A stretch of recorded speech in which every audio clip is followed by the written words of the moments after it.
Hello friends, welcome to my YouTube channel Pratap classes में आपका स्वागत करता हूं। कैसे हैं आप? उम्मीद करता हूं कि आप स्वस्थ होंगे और अपनी पढ़ाई भी बेहतरीन तरीके से कर रहे होंगे। तो आज हम फिर से एक ऐसी क्लास लेकर आए बेटा, एक ऐसी क्लास लेकर आए बेटा जिसमें आज हम करने वाले क्लास 10th के मोस्ट इंपॉर्टेंट सम करने वाले हैं बेटा। और जो आपका सेक्शन नंबर ए आता है ना, एमसीक्यू 20 नंबर का बेटा, वो इस क्लास में हम कवर करने वाले हैं बेटा। बिल्कुल बेसिक और पूरे कॉन्सेप्ट के साथ करेंगे। कोई भी सम आपका एमसीक्यू सम आ जाए बेटा, पेपर में आपसे बचेगा नहीं। तो बिल्कुल हम पूरा बेसिक और पूरे कॉन्सेप्ट के साथ ये क्लास करने वाले हैं बेटा। तो चलते हैं बिना देरी किए हुए एमसीक्यू सम की ओर। जो आपका फर्स्ट स्टेटमेंट आ रही है ना बेटा, इसमें क्या लिखा हुआ है? If the sum of zeros of quadratic polynomial px kx square plus 2x plus 3 के एक क्वाड्रेटिक इक्वेशन दी हुई है बेटा हमारे पास। J is equal to the product of its zero then the value of k, यानी कि जो इसका सम ऑफ जीरो दिया हुआ ना बेटा, वो प्रोडक्ट ऑफ जीरो के बराबर दिया हुआ है। और हमने बेटा k की वैल्यू को फाइंड करना है। तो सबसे पहले जो आपके पास बेटा क्वाड्रेटिक इक्वेशन है ना, वो हम लिख लेंगे। जो आपका px है ना, वो kx square plus 2x plus 3k दिया हुआ है बेटा। ये हमारी पास एक क्वाड्रेटिक इक्वेशन दी हुई है। और जो आपका सम ऑफ जीरोस है ना बेटा, वो प्रोडक्ट ऑफ जीरो के बराबर दिया हुआ है। यानी कि जो आपका सम ऑफ जीरो होता है ना बेटा, हमको पता है सम ऑफ जीरोस जो होता है बेटा, जो सेकंड चैप्टर नंबर सेकंड में किया था ना, वो सम है सेकंड चैप्टर से लिया गया जो सम है। जो आपका सम ऑफ जीरो होता है ना, यानी कि अल्फा प्लस बीटा, वो माइनस बी बाई ए के बराबर होता है। और जो आपकी प्रोडक्ट ऑफ जीरोस होती है ना बेटा, प्रोडक्ट ऑफ जीरोस, वो आपकी alpha beta is equal to C by A के बराबर होता है बेटा। इस स्टेटमेंट में क्या लिखा हुआ है? जो आपका सम ऑफ जीरो और प्रोडक्ट ऑफ जीरो है ना बेटा, वो दोनों इक्वल दिए हुए हैं। यानी कि जो आपका sum of zero minus B by A है ना बेटा, वो प्रोडक्ट ऑफ जीरो के बराबर दिया हुआ है। यानी कि सी वाई ए के बराबर दिया हुआ है। तो जे टू डिवाइड का है बेटा, और दूसरी साइड जाकर ए मल्टीप्लाई का हो जाएगा। तो ए से ए आपका कैंसिल हो जाएगा। तो हमारे पास क्या बचेगा? Minus B is equal to C आ जाएगा। और बी की वैल्यू हम जहां से कंपेयर करेंगे बेटा, जो आपकी स्टैंडर्ड फॉर्म होती है ना क्वाड्रेटिक इक्वेशन की, उसके साथ हम कंपेयर कर लेंगे। तो बी हमारे पास कौन सा आ रहा है? एक्स का कॉम्पिटिशन जो होता है ना बेटा, वो बी होता है। तो बी की वैल्यू तो 2 आ चुकी है। और सी जो कांस्टेंट होता है ना, यानी कि एक्स के बगैर जो टर्म होती है ना, उसको हम सी से रिप्रेजेंट करते हैं। तो सी हमारे पास 3k आ चुकी है बेटा। तो हमने k की वैल्यू को फाइंड करना है। तो 3 क्या है? मल्टीप्लाई का है। और लेफ्ट हैंड साइड जाकर जे क्या हो जाएगा? डिवाइड का हो जाएगा। तो k की वैल्यू हमारे पास क्या आ जाएगी बेटा? माइनस 2/3 आ जाएगी। जो हमारे पास आंसर दिए हुए ना बेटा, जो ए आंसर दिया हुआ ना, वो 3/2 आ चुका है। यानी कि ए ऑप्शन तो आपकी करेक्ट नहीं है। जो आपका बी आंसर है ना, माइनस 3/2, वो भी नहीं है, क्योंकि हमारा आंसर बेटा माइनस 2/3 है। जो आपकी ऑप्शन नंबर सी है ना, वो बिल्कुल करेक्ट बैठती है जहां पे। तो सी हमारे पास करेक्ट आंसर आ चुका है, माइनस 2/3 आ चुका है बेटा। काफी इंपॉर्टेंट सम है बेटा। इससे रिलेटेड कोई भी सम आ जाए आपका, आपसे बचेगा नहीं बेटा। तो बिल्कुल आसान था। इस स्टेटमेंट में क्या लिखा हुआ था? जो आपका सम ऑफ जीरोस और प्रोडक्ट ऑफ जीरोस था ना बेटा, वो दोनों इक्वल दिए हुए थे। हमने इक्वल रख लिया। और जहां पे बेटा बी और सी की वैल्यू फिल करेंगे, तो हमारे पास ए की वैल्यू आ जाएगी। काफी इंपॉर्टेंट सम है बेटा। इससे रिलेटेड काफी बार सम पूछे गए हैं। तो ये आपका फर्स्ट एमसीक्यू समाप्त हो चुका है बेटा। उम्मीद करता हूं कि आपको बिल्कुल बेसिक और पूरा कॉन्सेप्ट ये क्लियर हो चुका होगा। तो चलते हैं सेकंड सम की ओर। इसके आगे बेटा आपका सेकंड सम आ चुका है। और इसमें बेटा एक इक्वेशन दी हुई है और हमने एक सोल्यूशन निकालना है बेटा। तो जो इक्वेशन दी हुई है ना बेटा, वो हमारे पास ax plus B Y is equal to C दिया हुआ है बेटा। और साथ में ही बेटा वाई एक्स एक्स दिया हुआ है। यानी कि सबसे पहले तो हम ग्राफ बना लेंगे। इसका ग्राफ बना लिए। जे आपकी वाई एक्स एक्स जो होती है, जहां पे नेगेटिव पॉइंट आएंगे। जे आपकी एक्स एक्स जो होती है बेटा, पॉजिटिव पॉइंट आएंगे। और लेफ्ट हैंड साइड पे आपके एक्स के नेगेटिव पॉइंट आएंगे बेटा। तो वाई एक्स एक्स दिया हुआ है, यानी कि जो आपका एक्स का पॉइंट होगा ना बेटा, वो तो जीरो होगा। यदि आपका बेटा वाई एक्स एक्स दिया हो, तो जो आपका एक्स के पॉइंट होंगे ना, वो तो जीरो होंगे बेटा। यदि एग्जाम में बेटा एक्स एक्सिस आ जाए, यदि एग्जाम में बेटा एक्स एक्सिस आ जाए तो जो आपकी वाई के पॉइंट होंगे ना बेटा वो जीरो के पॉइंट होंगे। तो जहां पे क्या दिया हुआ है स्टेटमेंट में, वाई एक्स एक्स दिया हुआ है, यानी कि जो आपका एक्स का पॉइंट होगा ना वो तो जीरो होगा बेटा। ये तो क्लियर हो चुका है। और जहां पे वैल्यूज फिल करेंगे, एक्स की वैल्यू जीरो फिल करेंगे तो हमारे पास बेटा वाई का पॉइंट आ जाएगा। तो जहां पे फिल कर दिया हमने, मल्टीप्लाई करेंगे ये तो जीरो बन जाएगा। तो V Y is equal to C, और बी मल्टीप्लाई का है बेटा और दूसरी साइड जाकर जी डिवाइड का हो जाएगा, यानी कि जो हमारे पास y का पॉइंट है ना बेटा वो तो c बाई बी आ चुका है, और जो x का पॉइंट है बेटा वो जीरो आ चुका है, क्योंकि बेटा स्टेटमेंट में y x x दिया हुआ है, यानी कि जो हमारे पास सोल्यूशन होगी ना बेटा वो x का पॉइंट तो जीरो आ चुका है, y का हमने निकाल लिया बेटा c बाई बी, यानी कि करेक्ट आंसर जो आएगा ना बेटा वो option number A he fit बैठेगी आपकी, यानी कि जो आपका ऑप्शन नंबर ए है ना बेटा वो बिल्कुल करेक्ट आंसर आ चुका है बेटा। बी तो नहीं हो सकता और ना ही सी हो सकता है और ना ही डी हो सकता है बेटा, क्योंकि हमारे पास जो वाई का पॉइंट आ चुका है ना बेटा वो सी बाई बी आ चुका है, जो ऑप्शन नंबर ए बिल्कुल फिट बैठती है आपकी। बिल्कुल आसान सम था बेटा, इजी सम है, इससे रिलेटेड काफी बार सम आए हुए हैं बेटा और आपको क्लियर हो चुका होगा, ये पूरा का पूरा कॉन्सेप्ट आपका समझ आ चुका होगा। तो चलते हैं नेक्स्ट सम की ओर। इसके आगे बेटा जो सम दिया हुआ ना बेटा ये सर्कल चैप्टर से लिया गया सम है बेटा, काफी इंपॉर्टेंट सम है, काफी बार पूछा गया है एग्जाम में बेटा। तो इसमें क्या दिया हुआ है, if two tangent inclined at an angle 60 degree are drawn to a circle of radius 5 centimetre from an external point then the length of each tangent is equal to, यानी कि हमको बेटा एक सर्कल दिया हुआ है और एक एक्सटर्नल पॉइंट से ना टेंजेंट ड्रॉ किए गए हैं बेटा।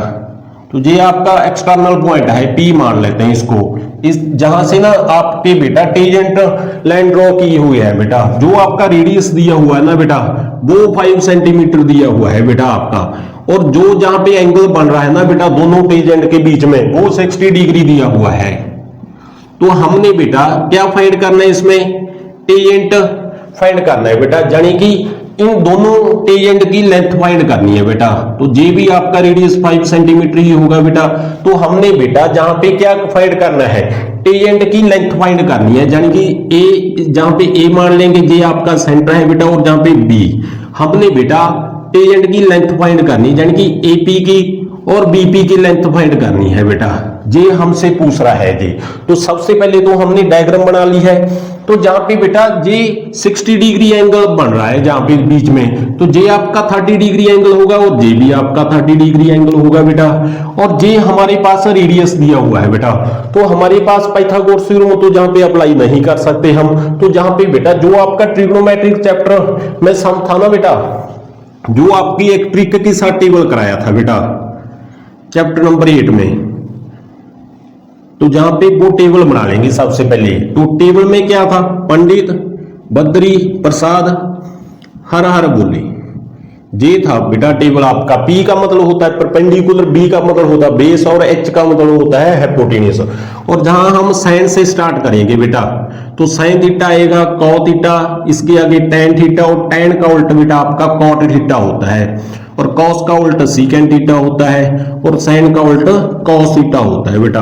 तो इस टेबल के जरिए हम टेंजेंट की लेंथ फाइंड करेंगे बेटा। तो सबसे पहले हम हमारे पास क्या है, ये आपका एंगल बन रहा है बेटा, जो आपकी एंगल की ऑपोजिट साइड होती है ना बेटा उसको परपेंडिकुलर कहते हैं, यानी कि जो आपके पास परपेंडिकुलर है ना बेटा वो तो 5 आ चुका है, 5 सेंटीमीटर, और हमने फाइंड क्या करनी है, लेंथ फाइंड करनी है बेटा ए बी, यानी कि ये आपका बेटा बेस बन चुका है, ये हमारे पास बेस आ चुका है बेटा। तो जो हमारे पास गिवन होते ना साइड, एक तो उसको उठा लेना है आपने, और जो हमने फाइंड करनी है साइड उसको उठा लेना है बेटा। तो हमारे पास गिवन क्या है, परपेंडिकुलर दी हुई है, क्योंकि बेटा एंगल की जो अपोजिट साइड होगी ना उसको परपेंडिकुलर कहते हैं। एक तो परपेंडिकुलर उठाएंगे हम, और एक जो साइड आपने फाइंड करनी है ना बेटा उसको उठा लेना है। तो फाइंड क्या करेंगे, ये तो आपका 90 डिग्री होगा बेटा, जहां पे टेंजेंट टच होता है वहां पे एंगल 90 डिग्री बनता है बेटा आपका। तो ये तो 90 डिग्री है, और 90 डिग्री के अपोजिट साइड को हम हाइपोटेन्यूज साइड कहते हैं। ये आपका बेटा हाइपोटेन्यूज साइड आ चुके हैं। तो ये हमारे पास बेस है, तो हमने बेस एक तो फाइंड करना है बेटा गिवन हमारे पास परपेंडिकुलर है बेटा, तो जो हमारे पास एक गिवन साइड हो बेटा और जो फाइंड करनी हो साइड, उसको जहां पे टेबल में हम उठाएंगे बेटा। तो एक तो परपेंडिकुलर दिया हुआ है और एक बेस फाइंड करना है हमने, तो आप tan थीटा या फिर cot थीटा उठा सकते हो।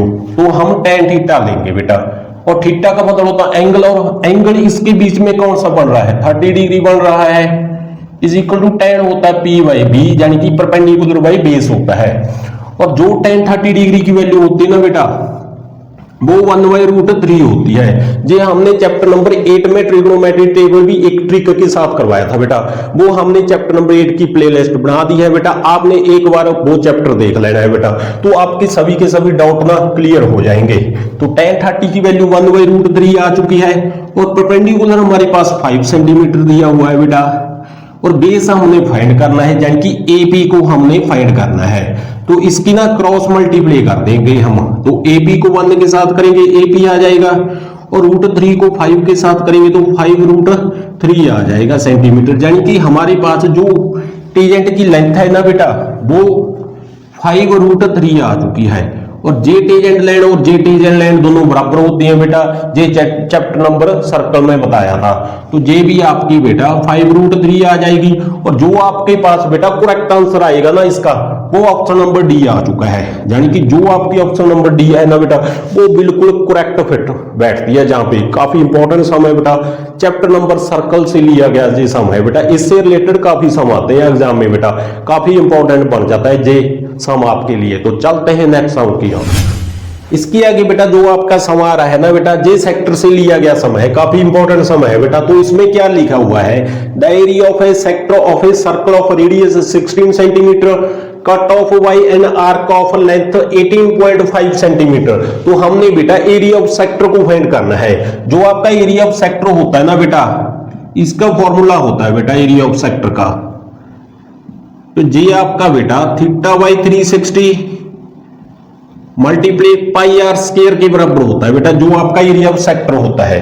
तो सबसे पहले तो जहां पे हम छोटी सी डायग्राम बना लेंगे बेटा, तो ये आपकी ना सेक्टर का हमने एरिया फाइंड करना है बेटा। तो जो आपके पास आर्क है ना बेटा, आर्क की लेंथ तो 18.5 सेंटीमीटर दी हुई है, इसको आर्क कहते हैं बेटा। और जो आपका रेडियस है ना बेटा, वो 16 सेंटीमीटर दिया हुआ है, ये आपका रेडियस दिया हुआ है, और जहां पे एंगल बनता है बेटा थीटा। तो हमने बेटा क्या फाइंड करना है, हमने बेटा एरिया ऑफ सेक्टर को फाइंड करना है। और जो हमारे पास लेंथ है ना बेटा, वो 18.5 सेंटीमीटर दी हुई है। तो सबसे पहले ना जो आपकी लेंथ ऑफ आर्क होती है ना, जो आपकी बेटा लेंथ ऑफ आर्क होती है ना, वो किसकी बराबर होती है बेटा, वो होती है बेटा θ/360 मल्टीप्लाई में 2 पाई आर के बराबर होती है बेटा। ये आपकी लेंथ ऑफ आर्क होती है, यानी कि फॉर्मूला होता है लेंथ ऑफ आर्क का। तो जहां पे लेंथ ऑफ आर्क हमारे पास कितनी दी हुई है, 18.5 सेंटीमीटर दी हुई है, इज इक्वल टू θ/360 मल्टीप्लाई 2 पाई और आर, आर का मतलब होता है रेडियस, और वो हमारे पास बेटा 16 सेंटीमीटर दिया हुआ है। तो हमने बेटा इसको ना सॉल्व नहीं करना बेटा, क्योंकि हमने एरिया ऑफ सेक्टर को फाइंड करना है। तो हमारे पास बेटा θ/360 और पाई की वैल्यू निकाल लेंगे जहां से, तो पूरा सॉल्व करने की जरूरत नहीं है बेटा। तो हमने क्या करना है बेटा, 18.5 सेंटीमीटर तो आपका एसटीज रहेगा, जो आपका 16 सेंटीमीटर है ना, ये मल्टीप्लाई का है, और लेफ्ट हैंड साइड जाकर ये डिवाइड का हो जाएगा बेटा। और एक जो 2 है ना, ये भी मल्टीप्लाई का है, और दूसरी साइड जाकर ये डिवाइड का हो जाएगा। तो हमारे पास क्या बचेगा बेटा, जो राइट हैंड साइड पे बचेगा ना, θ/360 और पाई बच जाएगा बेटा, ये बात जाएगा। क्योंकि बेटा हमको पूरा सॉल्व करने की जरूरत नहीं है बेटा, क्योंकि एरिया ऑफ सेक्टर को फाइंड करना है हमने। तो एरिया ऑफ सेक्टर में बेटा θ/360 और मल्टीप्लाई पाई आ रहा है, तो हम बेटा θ/360 मल्टीप्लाई पाई की वैल्यू निकाल ली है बेटा। तो इसको हम कैंसिल आउट करेंगे बेटा। कैसे करेंगे बेटा, जो जे पॉइंट है ना, इसको ना हटाकर हम 10 लगा लेंगे नीचे, तो जे आपका कैंसिल हो जाएगा बेटा, 5 पे कैंसिल हो जाएगा, जहां पे 2 आ जाएगा। और 5 के टेबल में बेटा 185 कहां पे आता है, सबसे पहले तो 3 पे कटेगा जी, तो 15 आ जाएगा, और इसके आगे बेटा 7 आ जाएगा, यानी कि जो हमारे पास इसका आंसर हुआ ना बेटा, वो 37/5 और इसको मल्टीप्लाई करेंगे हम, तो 37 डिवाइडेड बाई मल्टीप्लाई करेंगे 2 का 4 आ जाएगा, और 4 को 16 के साथ डिवाइड करेंगे तो 64 आ जाएगा बेटा, और सेंटीमीटर से सेंटीमीटर आपका कैंसिल हो जाएगा। तो जो हमारे पास आंसर आएगा ना बेटा वो θ/360 और पाई आ चुका है। ये हमारे पास वैल्यू आ चुकी है बेटा। हमने क्या फाइंड करना है, हमने एरिया ऑफ सेक्टर फाइंड करना है। तो हमारे पास θ/360 और पाई की वैल्यू हमने निकाल ली है बेटा। कितनी आ चुकी है, 37/64 आ चुकी है, और मल्टीप्लाई आर आ रहा है, और आर हमारे पास गिवन है बेटा 16, तो जहां पे 16 मल्टीप्लाई 16 लिख सकते हैं बेटा, और ये तो आपका कैंसिल हो जाएगा बेटा। कैंसिल करेंगे तो कितनी बार कटेगा, 16 के टेबल में 64 4 पे आता है बेटा, और 4 के टेबल में 16 आपका 4 पे आएगा, तो ये कैंसिल हो चुका है बेटा। और 4 को 37 के साथ मल्टीप्लाई करेंगे तो कितना आ जाएगा, 4 7 का कितना होता है 28 होता है बेटा। 2 कैरी आएंगे आपके, 4 3 का 12 और 2 कैरी आए थे 14, यानी कि हमारे पास जो एरिया ऑफ सेक्टर आ चुका है ना बेटा वो 148 सेंटीमीटर स्क्वायर आ चुका है। और जो आपकी करेक्ट ऑप्शन है ना बेटा वो बिल्कुल बी इफेक्ट बैठती है, जहां पे जो आपका करेक्ट आंसर आएगा ना बेटा वो ऑप्शन नंबर बी आ चुके बेटा। बिल्कुल इजी सम था बेटा, इसको सॉल्व नहीं करेंगे हम, क्योंकि बेटा एरिया ऑफ सेक्टर में θ/360 पाई आ रहा है बेटा, तो हमने बेटा θ/360 पाई की वैल्यू जहां से हम निकाल लेंगे बेटा, और ये वैल्यू हम एरिया ऑफ सेक्टर के फॉर्मूले में हम फिल करेंगे तो आपके पास एरिया ऑफ सेक्टर आ जाएगा। काफी इंपॉर्टेंट सम है बेटा, काफी बार एग्जाम में पूछा गया सम है जे, इससे रिलेटेड तो आपका आएगा ही आएगा एग्जाम में बेटा, तो बिल्कुल क्लियर हो चुका होगा। तो काफी इंपॉर्टेंट सम था। तो चलते हैं नेक्स्ट सम की ओर। इसके आगे बेटा जो आपका एमसीक्यू सम आ रहा है ना बेटा, जे ट्रिग्नोमेट्रिक चैप्टर से लिया गया सम है बेटा, और ट्रिग्नोमेट्रिक टेबल का सम बेटा तब ही आपका होगा बेटा यदि आपका ट्रिग्नोमेट्रिक टेबल आना चाहिए बेटा। सबसे पहले तो आपको तो जो भी होगा ना ट्रिग्नोमेट्रिक टेबल में या चैप्टर से बेटा कोई भी सम आ जाए बेटा आपका बचेगा नहीं, आपको सिर्फ ट्रिग्नोमेट्रिक टेबल आना चाहिए बेटा। और वो हमने बेटा चैप्टर नंबर 8 में ट्रिक के साथ करा दिया है बेटा, तो आपने प्ले लिस्ट से जा करना एक बार चैप्टर नंबर 8 को जरूर देख लेना बेटा, तो आपका कोई भी सम आ जाए ट्रिग्नोमेट्रिक चैप्टर से आपका बचेगा नहीं बेटा। तो जो आपका जे सम दिया हुआ ना बेटा इसमें क्या लिखा हुआ है, if 2 sin 2a is equal to √3 दिया हुआ है, और हमने बेटा a की वैल्यू को फाइंड करना है बेटा। 4 आंसर दिए हुए हैं बेटा, जो करेक्ट आंसर आएगा ना उस पे हम टिक लगाएंगे बेटा। जो आपके पास गिवन है ना 2 sin 2a is equal to √3 दिया हुआ है बेटा, और 2 मल्टीप्लाई का है जहां पे, तो दूसरी साइड इसको लेकर जाएंगे हम, तो sin 2a मल्टीप्लाई का 2 है बेटा, और दूसरी साइड जाकर ये डिवाइड का हो जाएगा बेटा। और जहां पे साइन है बेटा तो जहां पे भी हमने साइन की वैल्यू को ही फिल करेंगे। यदि आपका tan आ जाए जहां पे लेफ्ट हैंड साइड पे, तो आपने राइट हैंड साइड पे बेटा tan की वैल्यू को ही फिल करेंगे हम। तो sin 2a जहां पे साइन दिया हुआ है बेटा, तो जो आपका √3/2 होता है ना बेटा ये आपका sin 60 डिग्री के बराबर होता है बेटा। तो ये दोनों बराबर आ चुके हैं बेटा, तो इसके जो एंगल होंगे ना बेटा वो भी दोनों बराबर होंगे बेटा। तो इसका एंगल 2a दिया हुआ है और इसका एंगल 60 डिग्री दिया हुआ है बेटा। तो जहां से हम a की वैल्यू हम निकाल लेंगे, तो 2 क्या है मल्टीप्लाई का है, और दूसरी साइड जाकर ये डिवाइड का हो जाएगा, ये तो आपका कैंसिल हो जाएगा। तो हमारे पास a की वैल्यू कितनी आ चुकी है बेटा 30 डिग्री आ चुकी है बेटा। काफी इंपॉर्टेंट सम है बेटा, ट्रिग्नोमेट्रिक से ना 2 या 3 एमसीक्यू तो जरूर पूछे जाएंगे बेटा आपके, तो काफी इंपॉर्टेंट सम था दे।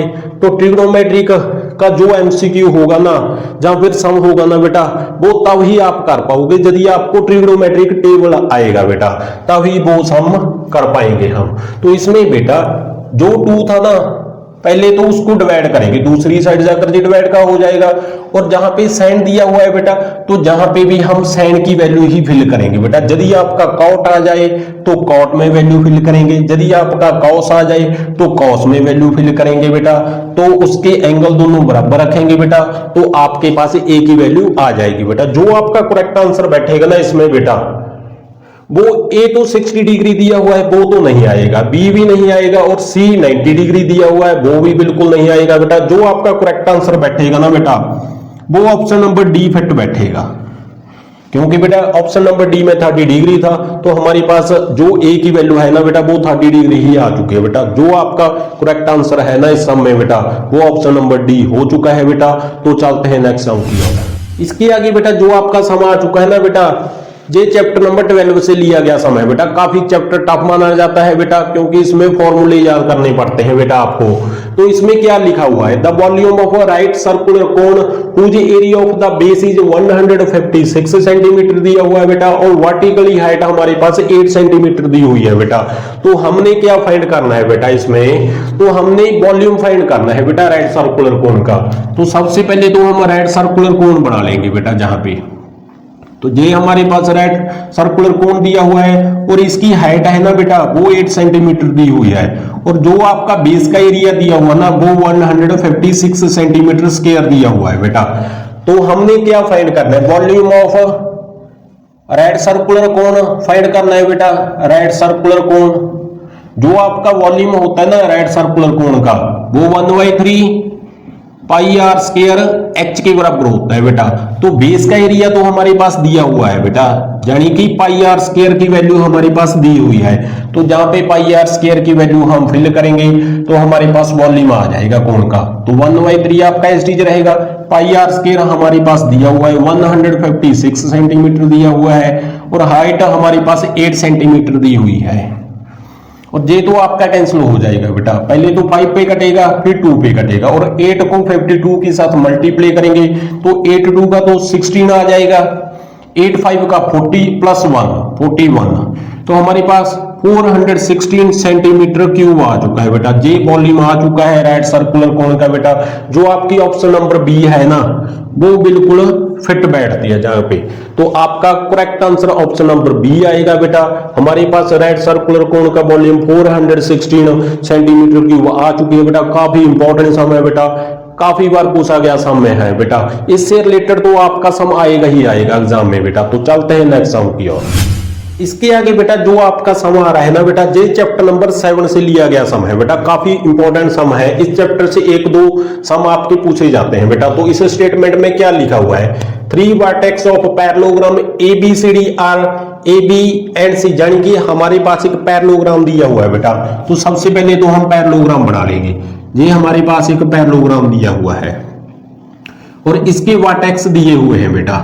एक वर्टेक्स हमको निकालना है। जो आपका ए का वर्टेक्स है ना बेटा 1 और 4 दिया हुआ है, BC का आपका बेटा माइनस 2 एंड 3 दिया हुआ है, और C का हमारे पास 5 एंड 8 दिया हुआ है, और D का हमने निकालना है बेटा। तो इसको हम XY मान लेंगे। तो जो आपका पैरेललोग्राम के डायगोनल होते हैं ना, डायगोनल वो दोनों बराबर होते हैं बेटा। ये प्रॉपर्टी होती है पैरेललोग्राम की, जे डायगोनल और जे डायगोनल दोनों बराबर होंगे बेटा, और बाइसेक्ट करेंगे दोनों 90 डिग्री पे बेटा। तो आपके बेटा जो इसकी मिड पॉइंट होगी ना AC और BD के वो दोनों बराबर होंगे बेटा, क्योंकि ये आपके बेटा बाइसेक्ट हो रहे हैं 90 डिग्री पे। तो जो इसकी मिड पॉइंट होगी ना बेटा, कौन कौन सी mid point, mid point of एक तो AC का ये बराबर होगा बेटा, मिड पॉइंट ऑफ BD के बराबर होगा बेटा।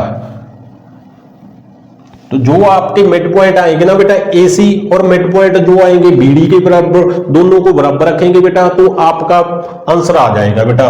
तो मिड पॉइंट कैसे निकालेंगे, जो आपका मिड पॉइंट का फॉर्मूला होता है ना बेटा x1 प्लस x2 नीचे 2 और y प्लस y2 के नीचे 2, ये मिड पॉइंट का फॉर्मूला होता है बेटा, इसको याद रखना पड़ेगा। तो सबसे पहले तो हम AC के निकालेंगे बेटा इसके। तो ये तो आपका x1 y1 आ चुका है, और ये आपका x2 और y2 आ चुका है।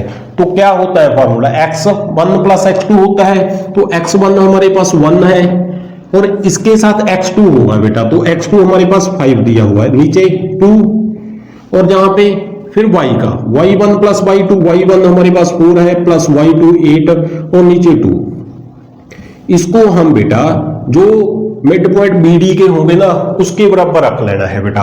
तो BD का कैसे होगा बेटा, जे x1 आ चुका है, जे y1, जे x2 y2। तो x1 तो हमारे पास x है और x2 हमारे पास माइनस 2 है बेटा, तो नीचे 2। ये तो x का आ चुका है, फिर y का y1 प्लस y2 होता है, y1 हमारे पास y है और y2 हमारे पास 3 है, नीचे 2। इसको हम बेटा AC के बराबर रखेंगे। तो जे कितना बन जाएगा 5 + 1 6/2 आ जाएगा। जे हमारे पास 12/2 आ चुका है और जे तो आपका एसटीजे ही रहेगा बेटा। अब इसको हम बराबर रखेंगे, जो आपका x का पॉइंट होगा ना वो तो x के बराबर रखेंगे, जो y का होगा वो y के बराबर रखेंगे। तो x का कितना आ जाएगा 3 आ जाएगा, y का जहां से 6 आ जाएगा। जो आपका 3 होगा ना बेटा वो x - 2/2 के बराबर होगा बेटा, और जो आपका 6 होगा ना वो आपका y + 3/2 के बराबर होगा। तो जहां पे 2 डिवाइड का है बेटा तो मल्टीप्लाई करेंगे तो कितना आ जाएगा, 3 के साथ मल्टीप्लाई करेंगे 6 आ जाएगा, = x - 2। और -2 बेटा -2 को हम लेफ्ट हैंड साइड ले जाएंगे तो प्लस का हो जाएगा। तो जो आपका x की वैल्यू आएगी ना बेटा वो 8 आ चुके, यानी कि x का पॉइंट हमारे पास 8 आ चुका है। और y का जहां से निकालने के तो मल्टीप्लाई करेंगे तो कितना आ जाएगा 12 आ जाएगा, y + 3 और 3 को हम लेफ्ट हैंड साइड ले आएंगे तो माइनस का हो जाएगा, तो माइनस करेंगे तो 9 आ जाएगा। तो y का पॉइंट हमारे पास 9 आ चुका है बेटा। तो हमने क्या फाइंड करना है बेटा, ऑर्डिनेट फाइंड करना है। ऑर्डिनेट एक आपका अब्सिस्सा होता है बेटा, अब्सिस्सा होता है बेटा, और एक ऑर्डिनेट होता है। ऑर्डिनेट अब्सिस्सा x को कहते हैं बेटा और ऑर्डिनेट y को कहते हैं बेटा। जी हमको क्लास 8th और 9th में सीख लिया था जी। तो अब्सिस्सा तो नहीं पूछा बेटा, x का पॉइंट तो नहीं पूछा हमको बेटा ऑर्डिनेट पूछा है। ऑर्डिनेट का मतलब होता है y का पॉइंट, जो y का पॉइंट आया है ना हमारे पास बेटा वो 9 आ चुका है, यानी कि जो आपका करेक्ट आंसर है ना बेटा इसमें वो ऑप्शन नंबर बी आ चुकी है, क्योंकि हमको बेटा ऑर्डिनेट पूछा है। तो ऑर्डिनेट y के पॉइंट को कहेंगे तो वो हमारे पास 9 आ चुका है। यदि आपको बेटा एग्जाम में अब्सिस्सा पूछा जाए, पिछले एग्जामों में बेटा अब्सिस्सा पूछा गया था, तो अब्सिस्सा पूछे तो x का पॉइंट बता देना आपने। यदि आपको बेटा ऑर्डिनेट पूछा जाए तो आपने y का पॉइंट बता देना है। काफी इंपॉर्टेंट सम है बेटा, इससे रिलेटेड 1-2 सम आपके पूछे जाते हैं एग्जाम में। तो चलते हैं नेक्स्ट सम की ओर। इसके आगे बेटा जो आपका सम आ रहा है ना बेटा, इसमें हमने बेटा अपर लिमिट को बताना है, अपर लिमिट को मॉडल की बेटा। हमारे पास एक टेबल दिया हुआ है बेटा और इसमें लिखा हुआ है for the following distribution the upper limit of the model class, यानी कि जो आपकी मॉडल क्लास की अपर लिमिट है ना उसको फाइंड करना है बेटा, हमने बताना है उसको। तो जो हमारे पास एक टेबल है बेटा उसमें जो मॉडल होता है ना, मॉडल यानी कि वो मैक्सिमम टर्म होती है बेटा। तो इस टेबल में जो आपकी लार्जेस्ट टर्म है ना बेटा वो 30 दी हुई है, तो आपने 30 उठा लेना है बेटा। जो आपकी बेटा हाईएस्ट पावर दी हुई है ना बेटा, टर्म दी हुई है ना वो 30 दी हुई है, यानी कि जे 30 दी हुई है। मैक्सिमम टर्म आपकी बेटा होती है ना जो वो मॉडल होती है बेटा, तो उसकी जो ऊपर होता है ना वो आपने इंटरवल उठा लेना है बेटा। तो यदि आपसे बेटा लोअर टर्म पूछे तो 30 आ जाएगा, यदि आपको बेटा अपर लिमिट पूछा जाए तो 40 आ जाएगा। तो इस स्टेटमेंट में बेटा अपर लिमिट को बताना था, वो हमारे पास 40 आ चुकी है बेटा, यानी कि जो करेक्ट आंसर है ना बेटा आपका वो सी आ चुका है। तो आपने इस सम में कुछ भी नहीं करना बेटा। यदि आपका अपर लिमिट पूछा जाए, लोअर लिमिट पूछा जाए बेटा, तो आपने क्या करना है, जो आपकी मैक्सिमम टर्म लार्जेस्ट टर्म होती है ना उसका जो ऊपर इंटरवल होता है ना उसको उठा लेना बेटा। यदि आपको बेटा लोअर टर्म पूछा जाए तो पहले की लिमिट को बता देना है, और यदि आपको बेटा अपर लिमिट पूछा जाए तो आपने जो आपके पीछे टर्म होते हैं ना बेटा उसको बता देना है, तो आपका आंसर आ जाएगा। तो इसमें हमने बेटा अपर लिमिट को बताना था, वो हमारे पास 40 आ चुके हैं बेटा।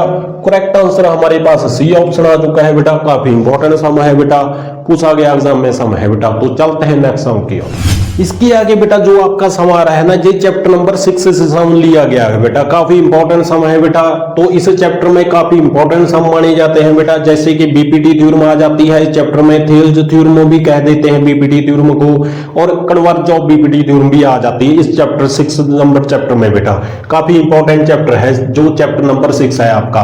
तो इसमें बेटा हमको पूछा गया है if in two triangle ABC and PQR, इसकी रेशो बेटा बराबर दी हुई है हमारे पास साइडों की।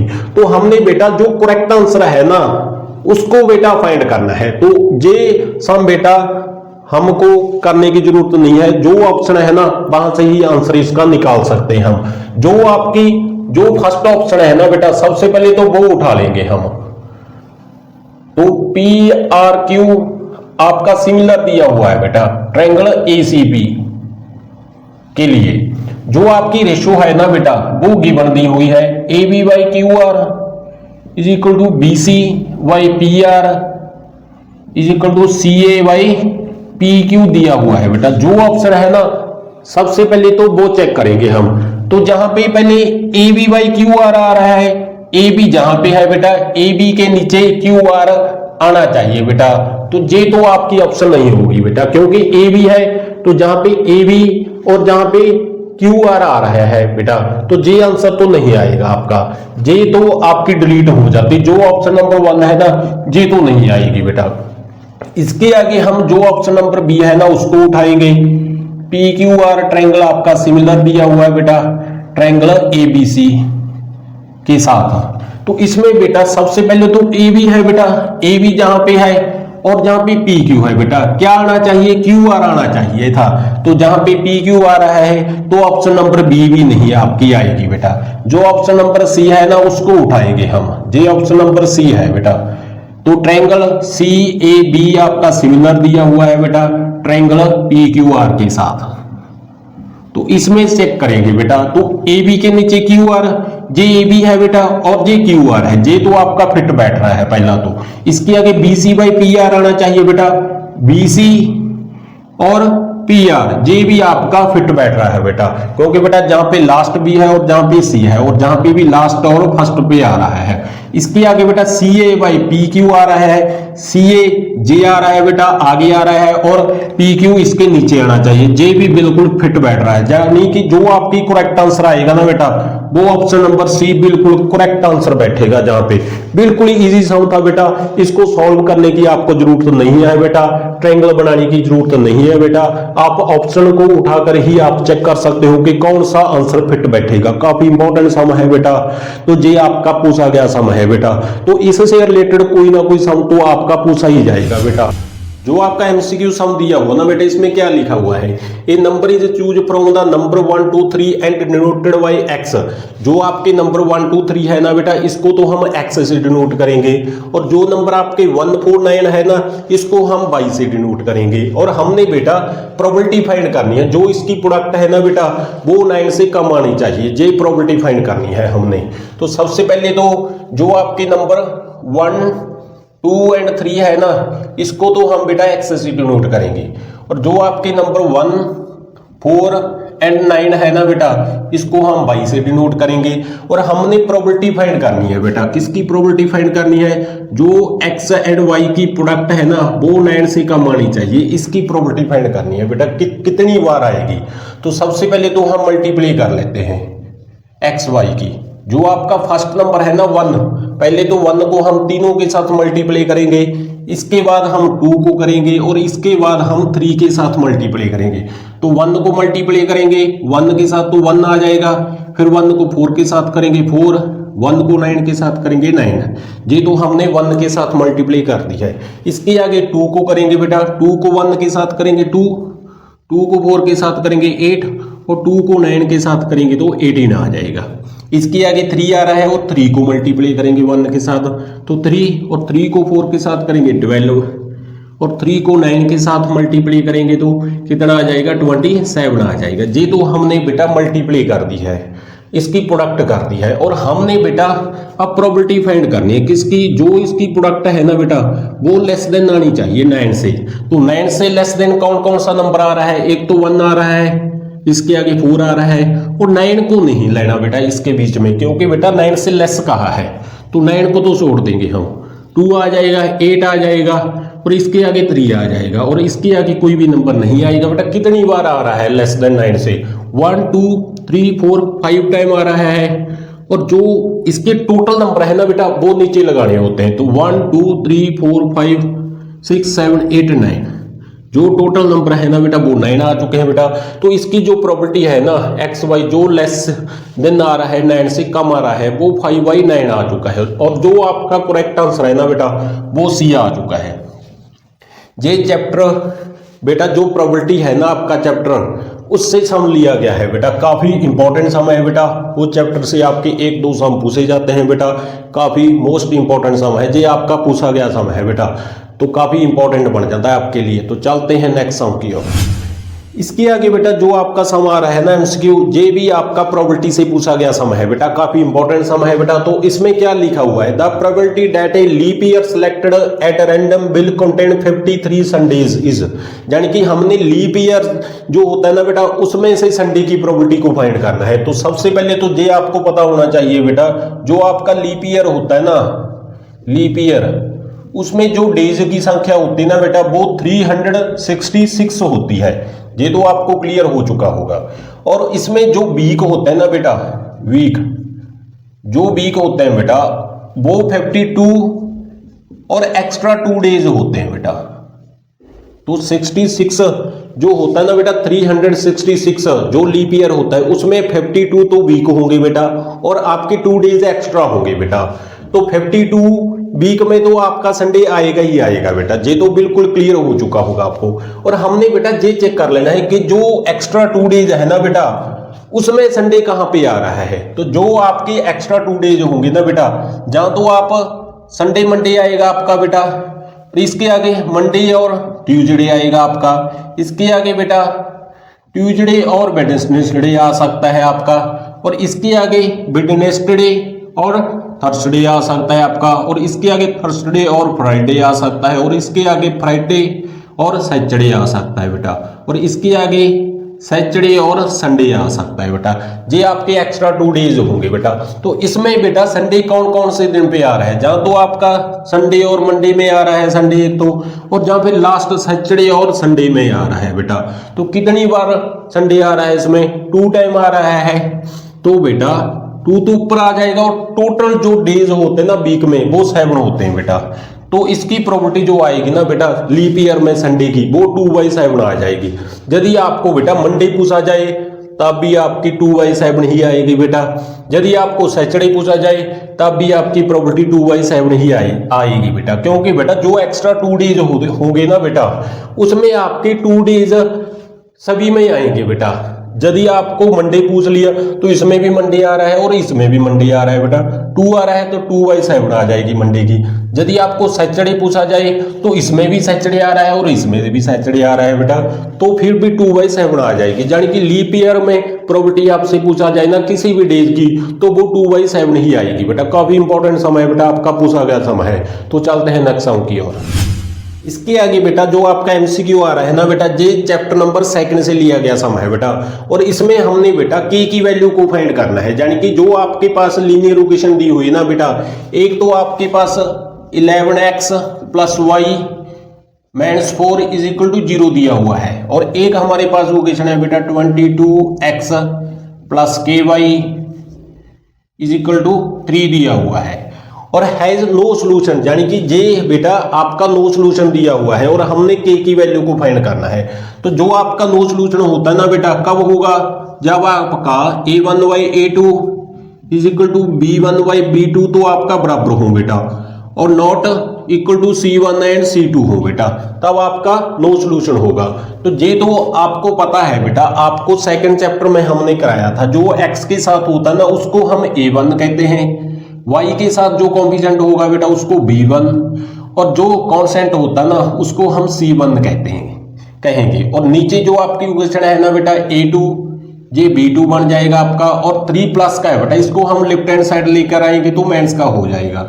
तो ये हमारे पास C2 बन चुका है, और ये वैल्यू हम जहां पे फिल करेंगे तो हमारे पास k की वैल्यू आ जाएगी बेटा। तो a1 कितना है हमारे पास 11 है बेटा, तो जहां पे 11 फिल करेंगे, और नीचे a2 आ रहा है, a2 हमारे पास 22 दिया हुआ है = b1 और b2, b1 हमारे पास 1 है और b2 हमारे पास k है बेटा। तो इन दोनों को हम बराबर रखेंगे और हमारे पास k की वैल्यू आ जाएगी बेटा। ये तो आपका कैंसिल हो जाएगा 2 पे, जहां पे 1 आ जाएगा, तो क्रॉस मल्टीप्लाई करेंगे तो k = 2 आ जाएगा बेटा। यानी कि हमारे पास k की वैल्यू 2 आ चुकी है। जो हमारा करेक्ट आंसर है ना बेटा वो ऑप्शन नंबर डी आ चुकी है। काफी इंपॉर्टेंट सम है बेटा, और ये आपका चैप्टर नंबर 2 से सम लिया गया है बेटा। और जो आपका सेकंड चैप्टर है ना बेटा उससे एमसीक्यू तो आपका 100% पूछा जाता है, तो काफी इंपॉर्टेंट बन जाता है आपका चैप्टर नंबर 2 आपके लिए। तो चलते हैं नेक्स्ट सम की ओर।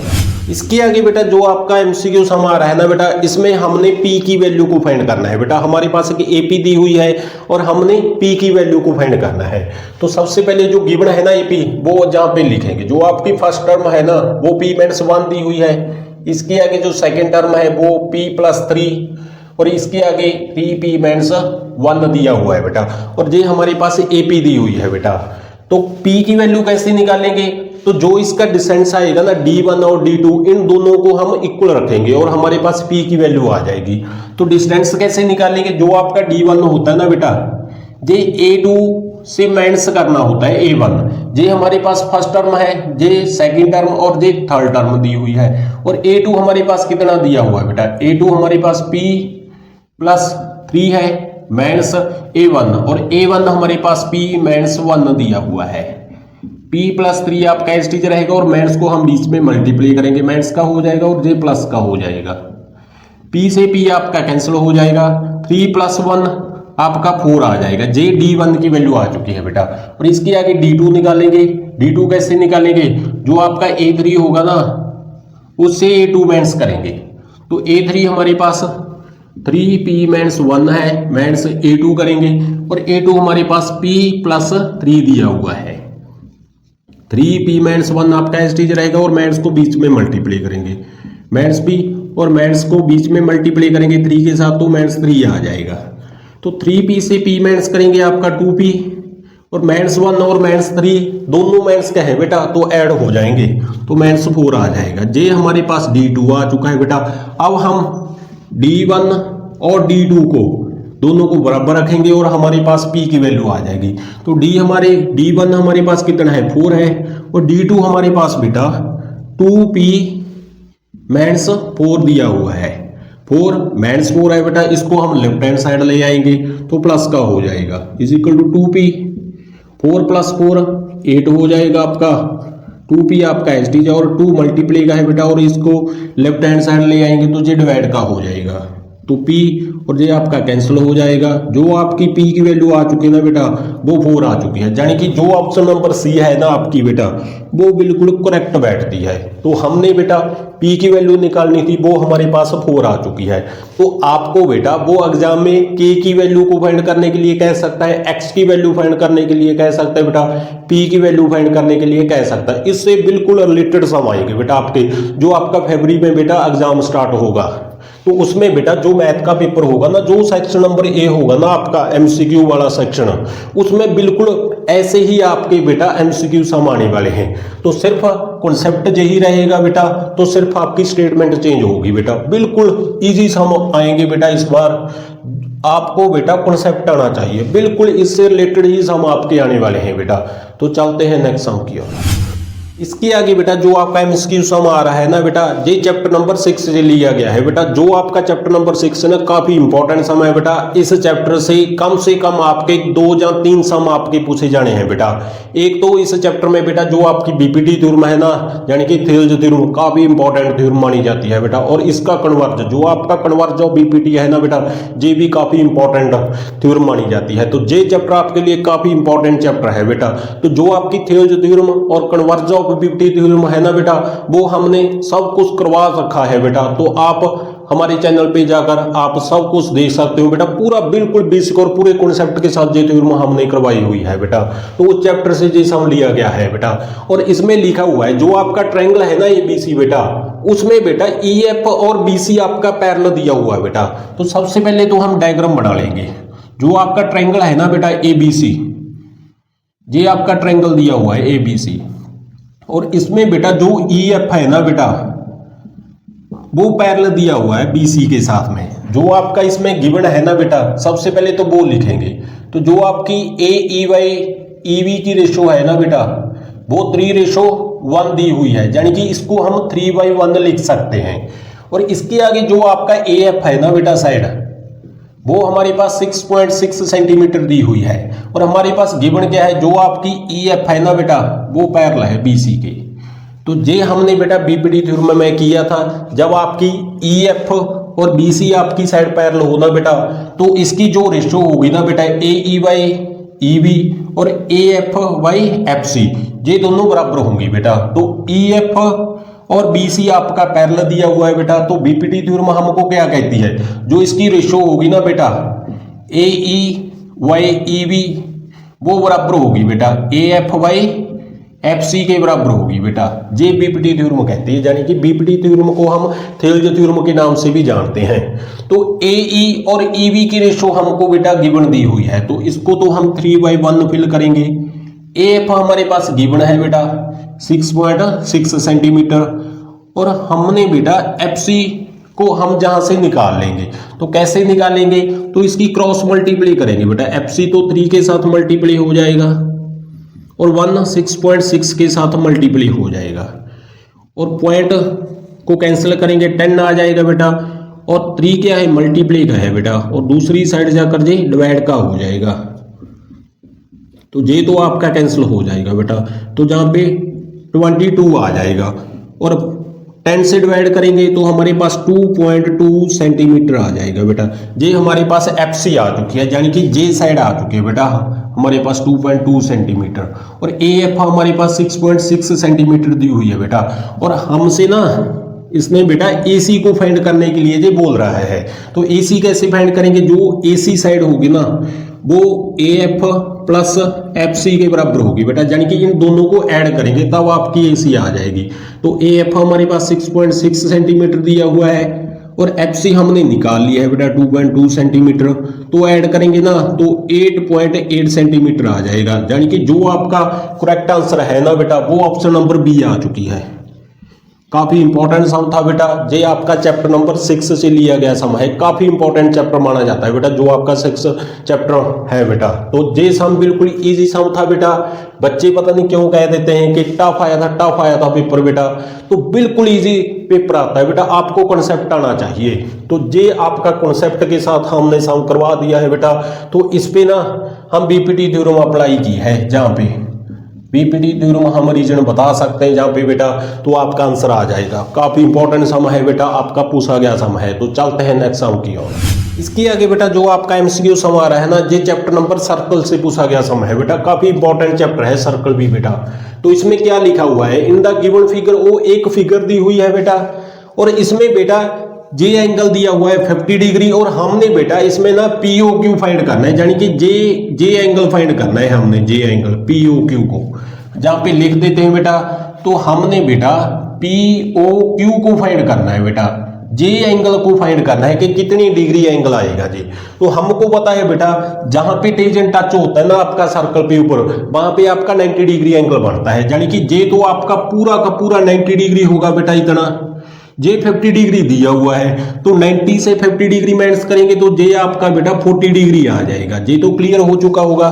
जो आपका टेंजेंट टच होता है ना बेटा सर्कल के ऊपर, वहां पे आपका एंगल 90 डिग्री बनता है। तो जे 50 डिग्री दिया हुआ है, तो 90 से 50 माइनस करेंगे तो जे तो आपका 40 डिग्री एंगल आ जाएगा बेटा। और जे रेडियस दिया हुआ है ओपी, और जे भी रेडियस दिया हुआ है बेटा। तो जो आपके सर्कल के रेडियस होते हैं ना बेटा वो सेम होते हैं, यानी कि जे साइड ओपी और जे साइड आपकी ओ क्यू, ये दोनों सेम आ चुके हैं बेटा।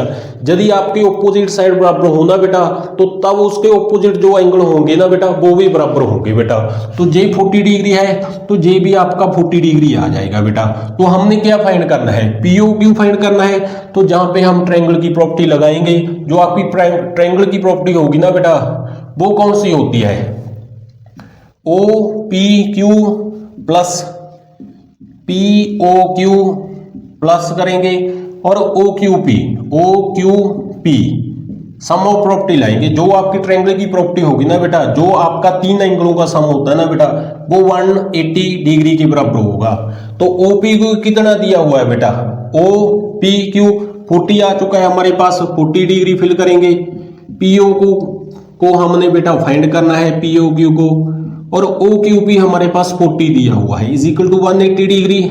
40 प्लस 40 करेंगे 80 आ जाएगा बेटा, और 80 180 से माइनस करेंगे तो आपका 100 आ जाएगा। पीओ क्यू एंगल हमारे पास 100 डिग्री आ चुका है बेटा।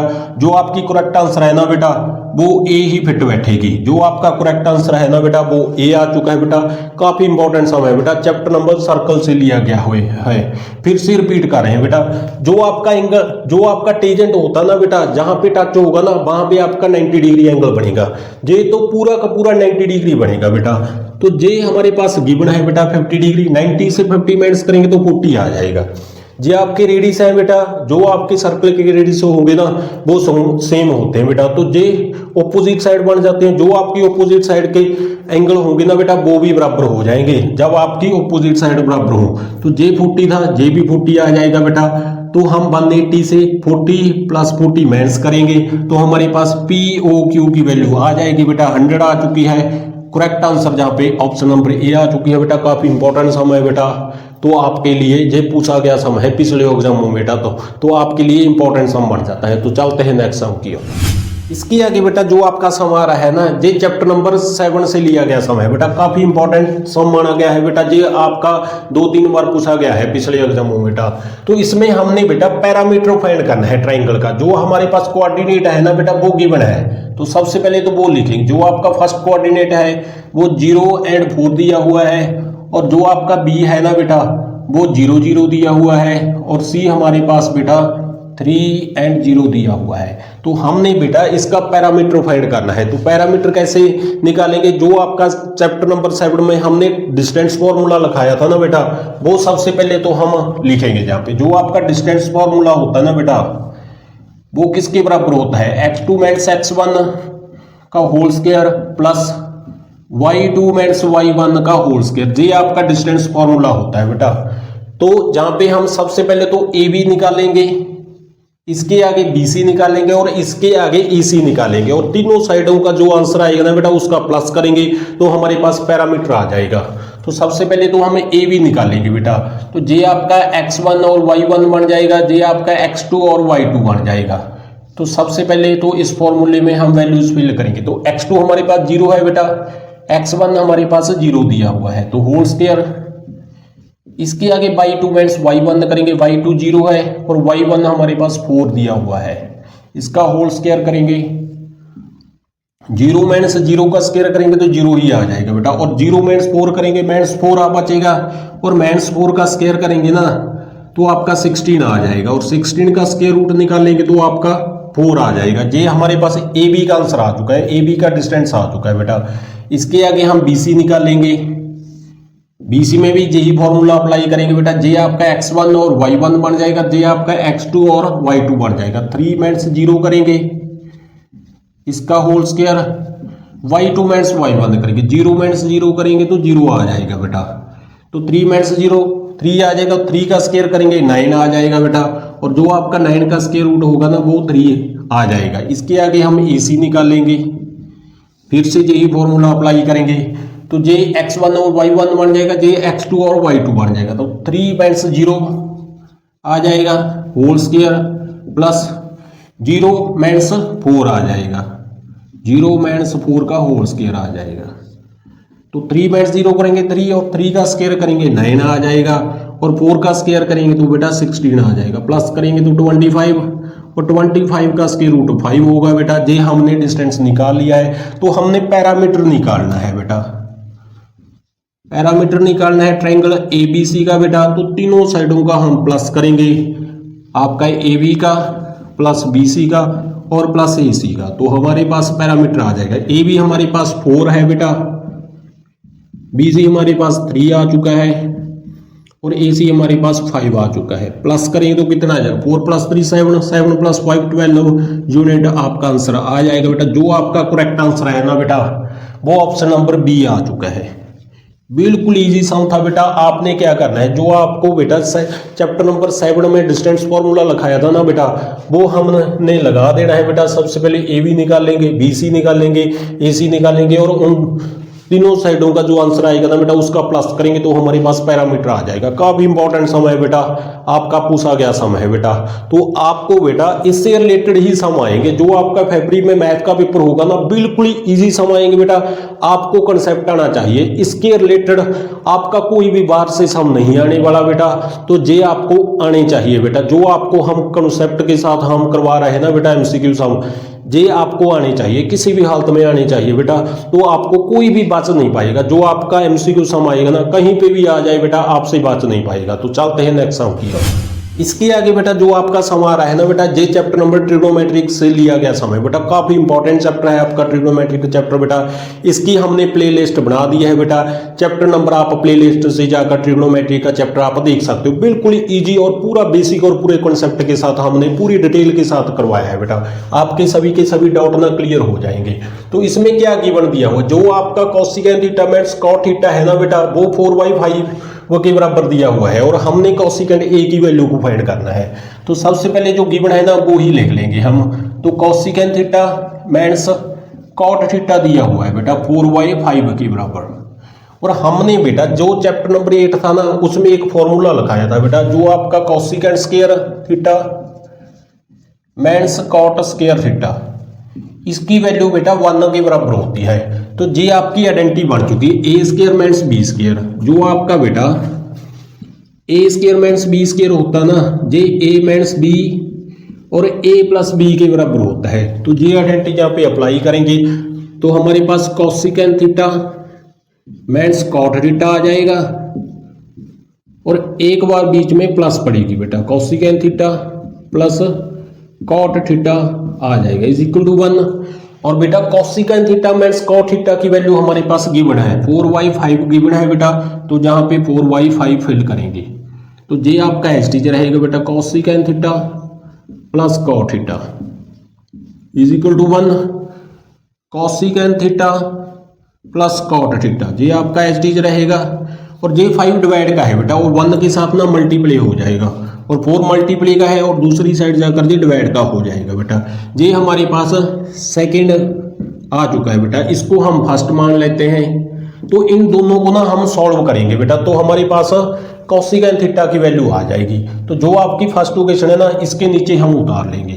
तो cosecant theta minus cot theta is equal to 4/5 दिया हुआ है बेटा, ये आपकी फर्स्ट थी जो गिवन था। तो ऐड करेंगे, ये तो आपका कैंसिल हो जाएगा बेटा, ये तो आपका कैंसिल हो चुका है। Cosecant theta plus cosecant theta करेंगे तो 2 कोसेकेंट थीटा आ जाएगा, और इन दोनों को ऐड करेंगे 4/5 प्लस 4/5 करेंगे बेटा, और इसका हम एलसीएम निकाल लेंगे। तो जहां पे हम लिख लेते हैं 2 कोसेकेंट थीटा, तो आपका एसटीज रहेगा बेटा, और इसका एलसीएम ना 20 आ जाएगा आपका।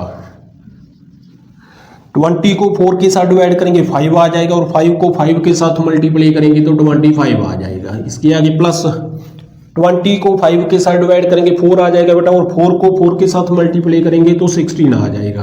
तो ऐड करेंगे तो 41/20 आ जाएगा।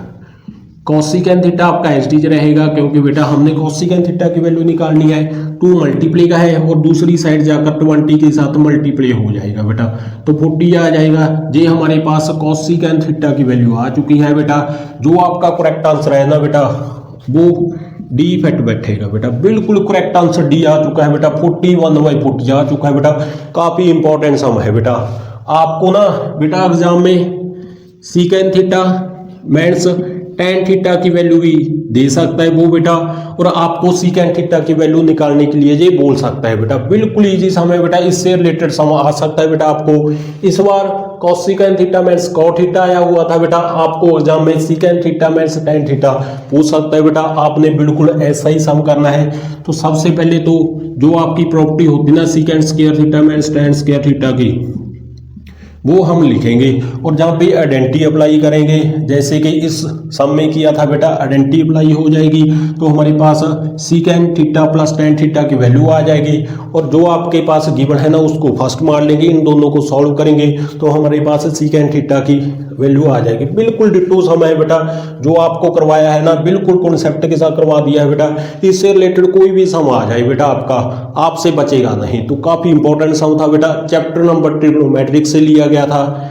यदि आपको ट्रिग्नोमेट्रिक चैप्टर बिल्कुल भी नहीं आता तो एक बार हमारी क्लास देख लेना बेटा, प्ले लिस्ट बना दी है, वहां पे जाकर आप ट्रिग्नोमेट्रिक चैप्टर देख सकते हो बेटा। बिल्कुल जीरो लेवल से करवाया बेटा, बिल्कुल पूरा कॉन्सेप्ट के साथ पूरी डिटेल के साथ करवाया बेटा। एक बार आप देख लेते हो ना आप जिंदगी भर नहीं भूल पाओगे। तो चलते हैं नेक्स्ट सम की ओर। इसके आगे बेटा फिर से एक सम आ चुका है और ये भी आपका चैप्टर नंबर ट्रिग्नोमेट्रिक से लिया गया सम है बेटा। जो आपका चैप्टर नंबर ट्रिग्नोमेट्रिक है ना, काफी इंपॉर्टेंट चैप्टर है बेटा। इससे तो आपके 3 या 4 सम आपके पूछे जाने हैं बेटा। तो बिल्कुल ये चैप्टर आपको पूरी डिटेल के साथ आना चाहिए बेटा। तो इस सम में क्या लिखा हुआ है, if tan a plus cot a is equal to 4 दिया हुआ है और हमसे बेटा tan की पावर 4a प्लस cot की पावर 4a की वैल्यू को निकालने के लिए ये बोल रहा है बेटा। बिल्कुल इजी सम है बेटा। तो सबसे पहले जो गिवन है ना वो लिखेंगे हम। जो आपके पास बेटा tan a plus cot a की वैल्यू गिवन है बेटा 4, तो हमने क्या फाइंड करना है, हमने बेटा tan की पावर 4a प्लस cot की पावर 4a की वैल्यू को फाइंड करना है बेटा कि कितनी वैल्यू आएगी। तो सबसे पहले तो हम स्क्वायरिंग करेंगे बेटा इसका बोथ साइड। तो लेफ्ट हैंड साइड पे भी हम होल स्क्वायर करेंगे बेटा और राइट हैंड साइड पे भी हम स्क्वायर करेंगे बेटा। तो स्क्वायरिंग करेंगे बोथ साइड, स्क्वायरिंग करेंगे बेटा बोथ साइड। तो जहां पे a प्लस बी का होल स्क्वायर बन रहा है बेटा, तो ये हमारे पास एक फॉर्मूला होता है बेटा। जो आपका a प्लस बी का होल स्क्वायर होता है ना, ये a square plus B square plus 2ab के बराबर होता है। तो ये फॉर्मूला जहां पे हम अप्लाई करेंगे, तो a की जगह हमारे पास बेटा tan a आ रहा है और b की जगह हमारे पास cot a आ रहा है। तो सबसे पहले तो a स्क्वायर करेंगे, यानी कि tan स्क्वायर a आ जाएगा। इसके आगे b स्क्वायर और b की जगह cot a है बेटा, तो cot स्क्वायर a आ जाएगा। इसके आगे 2ab, a हमारे पास tan a है और b हमारे पास cot a है और 4 का स्क्वायर करेंगे तो 16 आ जाएगा बेटा। और जो आपका tan a होता है ना बेटा, ये आपका cot a का रिवर्स होता है, यानी कि रेसिप्रोकल होता है। जो आपका tan a होता है ना बेटा, ये आपका बेटा 1 cot a के बराबर होगा। तो जहां पे ये तो आपका एज टीज रहेगा tan a square plus cot square, a आपका एज टीज रहेगा बेटा प्लस 2, और tan a जो होता है ना बेटा, इसको हम 1 cot a लिख सकते हैं बेटा। और जहां फिर आप cot a को 1 tan लिख सकते हो बेटा। तो एक ही बात है बेटा, इज इक्वल टू 16, ये आपका कैंसिल हो जाएगा। और tan square a plus cot square a, ये प्लस का है बेटा 2 और दूसरी साइड जाकर ये माइनस को हो जाएगा 16 से, तो आपका 14 आ जाएगा। ये हमारे पास tan square a plus cot square a की वैल्यू आ चुकी है बेटा 14। तो हमने बेटा tan की पावर 4a प्लस cot की पावर 4a की वैल्यू निकालनी है। फिर से स्क्वायरिंग करेंगे बेटा, तो स्क्वायरिंग बोथ साइड, तो इसका भी होल स्क्वायर करेंगे बेटा क्योंकि हमने पावर 4 की वैल्यू निकालनी है। तो इसका भी हम होल स्क्वायर करेंगे और 14 का भी हम होल स्क्वायर करेंगे। फिर से फॉर्मूला जहां पे अप्लाई करेंगे तो a स्क्वायर तो कितना आ जाएगा, tan की पावर 4a आ जाएगा प्लस b स्क्वायर, और जहां पे 4 आ जाएगा क्योंकि बेटा पावर 2 तो पहले ही है, फिर से 2 करेंगे तो 4 आ जाएगा। इसके आगे 2a भी होगा, a की वैल्यू हमारे पास tan स्क्वायर a है, b की वैल्यू cot स्क्वायर a दी हुई है, इज इक्वल टू 14 का स्क्वायर करेंगे तो हमारे पास 196 आ जाएगा। ये तो आपका एज टीज रहेगा tan की पावर 4a प्लस cot की पावर 4a 2, और इसकी वैल्यू हम फिर से फिल करेंगे बेटा। जो आपका इस बार हम cot a की वैल्यू फिल कर सकते हैं 1 tan स्क्वायर a फिल करेंगे क्योंकि यहाँ पे बेटा स्क्वायर दिया हुआ है। तो 1 tan स्क्वायर a आ जाएगा इज इक्वल टू 196। ये तो आपका कैंसिल हो जाएगा और tan की पावर 4a प्लस cot की पावर 4a प्लस का 2 है बेटा, और दूसरी साइड जाकर ये माइनस का हो जाएगा। तो 196 से 2 माइनस करेंगे तो आपका 194 आ जाएगा बेटा। जो आपका करेक्ट आंसर है ना बेटा, वो ऑप्शन नंबर सी आ चुकी है इस बार। बिल्कुल इजी सम है बेटा, आपको कंसेप्ट आना चाहिए और आपको फॉर्मूले आने चाहिए जो आपके चैप्टर नंबर 8 में है बेटा। एक तो आपको फॉर्मूले आने चाहिए और एक बेटा आपको ट्रिग्नोमेट्रिक टेबल आना चाहिए, वो भी हमने ट्रिक के साथ कराया है बेटा। आप हमारी क्लास जाकर प्लेलिस्ट से देख सकते हो। बिल्कुल इजी सम है बेटा। यदि आपको बेटा tan की पावर 4a प्लस cot की पावर 4a की जगह ना आपसे बेटा tan की पावर 8 प्लस cot की पावर 8 को भी पूछ सकता है बेटा, तब आपने जहां पे तो करना ही करना है, फिर से स्क्वेयरिंग कर देना है बेटा बोथ साइड। तो हमारे पास tan की पावर 8a प्लस cot की पावर 8a की वैल्यू आ जाएगी बेटा। इससे रिलेटेड सम तो आपके एमसीक्यू में आते ही आते हैं बेटा, तो काफी इंपॉर्टेंट सम है बेटा, आपका पूछा गया सम है। तो चलते हैं नेक्स्ट सम की ओर। इसके आगे बेटा जो आपका सम आ रहा है ना बेटा, ये चैप्टर नंबर 6 से लिया गया सम है बेटा। जो आपका चैप्टर नंबर 6 है ना, काफी इंपॉर्टेंट चैप्टर माना गया है बेटा, क्योंकि इस चैप्टर में बेटा आपकी बीपीटी थ्योरम आ जाती है, कन्वर्ज ऑफ बीपीटी थ्योरम आ जाती है, और इससे रिलेटेड बेटा और थ्योरम भी आ जाती है। काफी इंपॉर्टेंट चैप्टर है बेटा ये 6 चैप्टर आपका। और इस स्टेटमेंट में बेटा जो आपका ट्रायंगल एबीसी और ईडीएफ है ना बेटा, वो नॉट सिमिलर दिया हुआ है, यानी कि सिमिलर नहीं है आपस में बेटा। और हमने बेटा ये स्टेटमेंट दी हुई है ना, हमने बेटा इस स्टेटमेंट में ये बताना है कि कौन सी स्टेटमेंट ट्रू नहीं है बेटा। तो हमको बेटा जो गिवन है ना, सबसे पहले तो वो हम उठा लेंगे। तो जो आपका ट्रायंगल है ना बेटा एबीसी और ईडीएफ, ये आपके नॉट सिमिलर है बेटा,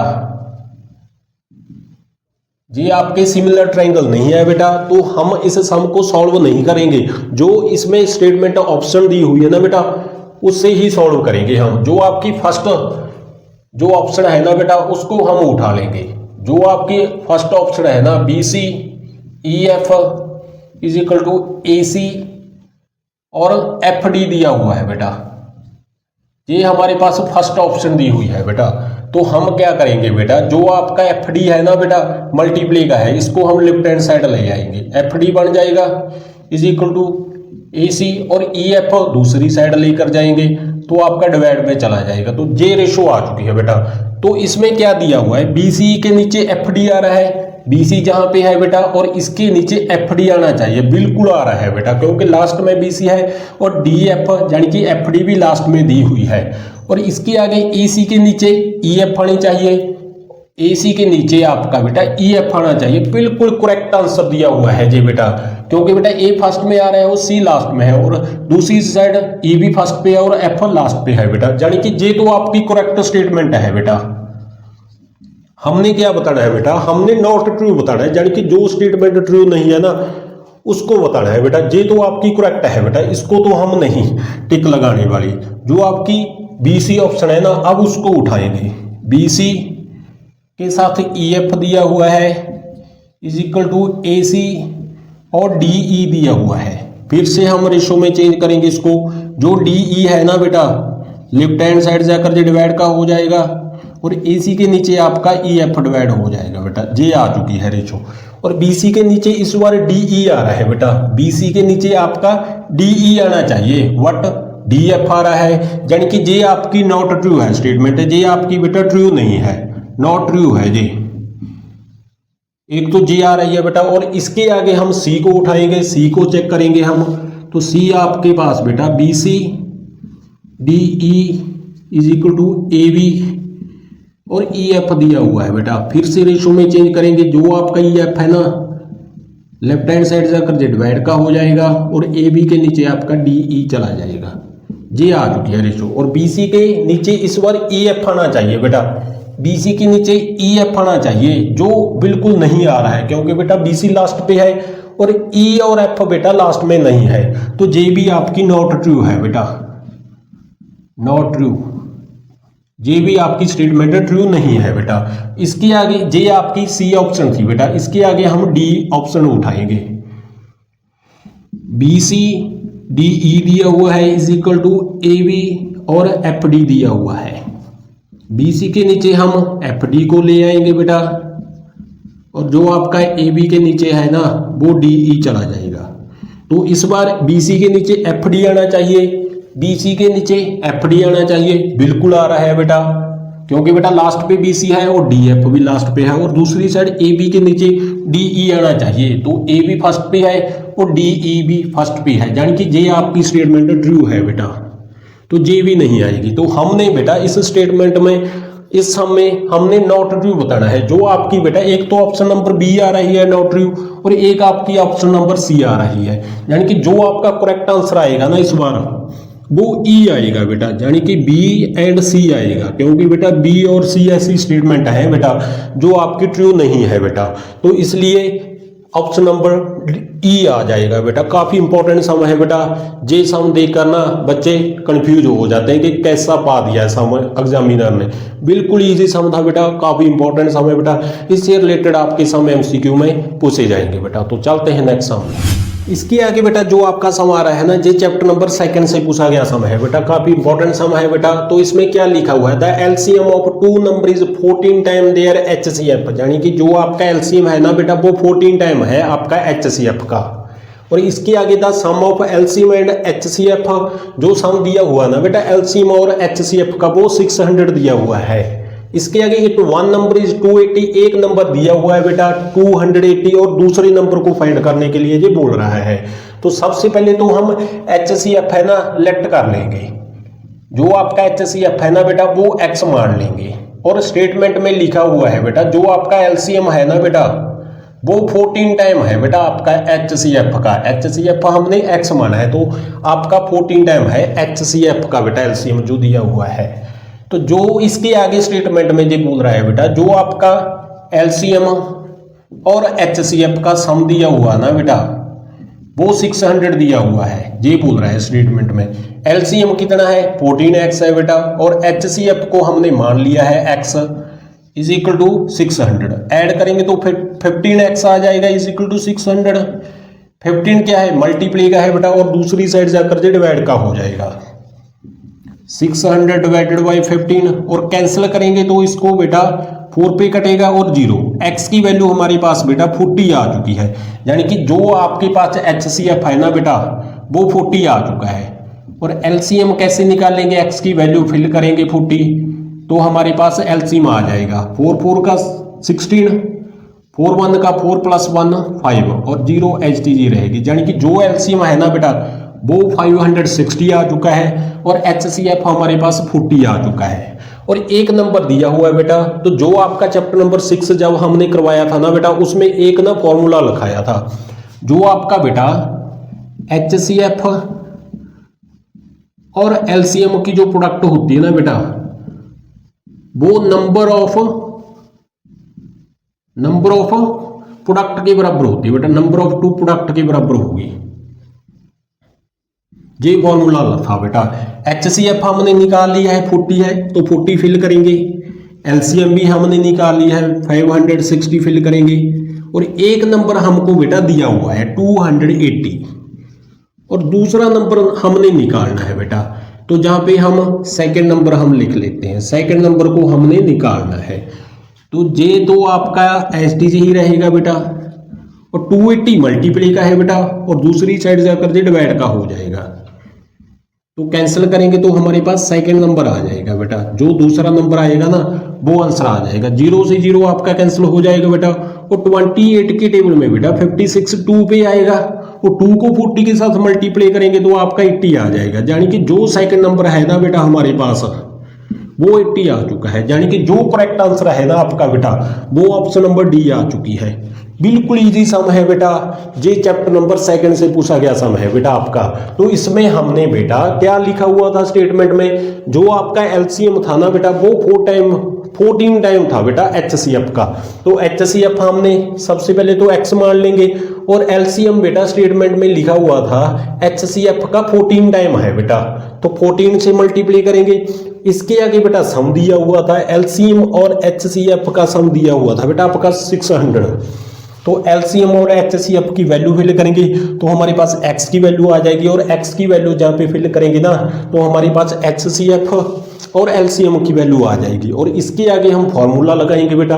जो आपका एलसीएम और एचसीएफ की प्रोडक्ट होती है ना बेटा वो अदर 2 नंबर के प्रोडक्ट के बराबर होती है। तो जहाँ पे वैल्यूज फिल करेंगे तो हमारे पास सेकंड नंबर आ जाएगा बेटा। काफी इंपॉर्टेंट सम है बेटा, आपका पूछा गया सम है। तो इससे रिलेटेड आपका सम एग्जाम में आने वाला है बेटा।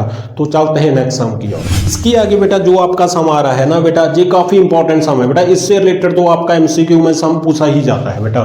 तो इस स्टेटमेंट में क्या लिखा हुआ है, the number of revolution made by circular wheel of radius दिया हुआ है बेटा। व्हील का 0.7 मीटर दिया हुआ है। इन ए रोलिंग ए डिस्टेंस दिया हुआ है बेटा 176 दिया हुआ है। तो हमने बेटा नंबर ऑफ रेवोल्यूशन को फाइंड करना है बेटा।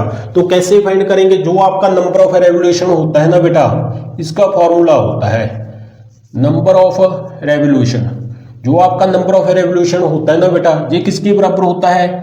Total distance divided by circumference of wheel के बराबर होता है बेटा।